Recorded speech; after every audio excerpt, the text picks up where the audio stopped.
नाही खरंच सगळ्यांचा आभार आहे.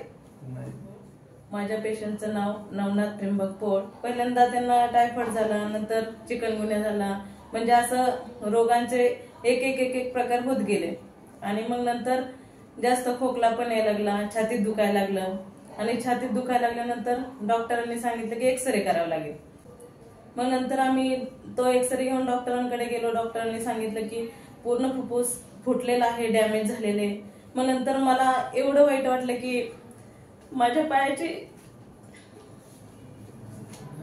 मग केदार सरांचं म्हणजे त्यांचं सजेशन घेतलं की बाबा असं असं झालंय आमच्या दाजींना वगैरे, की तुम्ही काय करू शकताय. मग केदार सरांनी मला खूप आधार दिला. त्यांनी मला डायरेक्ट इथूनच ह्या हॉस्पिटलमधून म्हणजे लाईफ पॉइंट हॉस्पिटलमधून त्यांनी डायरेक्ट अँब्युलन्स पाठवली आणि तिथून डायरेक्ट मग त्यांनी तिथून पेशंट आम्ही इकडे डायरेक्ट शिफ्ट केलं.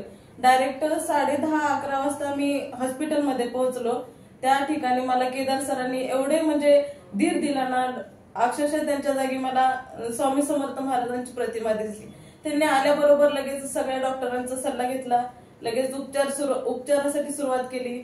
मग नंतर दुसऱ्या दिवशी मग सगळ्या डॉक्टरांनी त्यांना पाहिलं वगैरे. आयसीयू मध्ये गेल्यानंतर मग पहिल्यांदा त्यांचे जे स्पेशलिस्ट आहेत अक्षय चिपरे सरांनी मग त्यांना पाहिलं, म्हणजे कसे म्हणजे पेशंटची कंडिशन कशी आहे काय.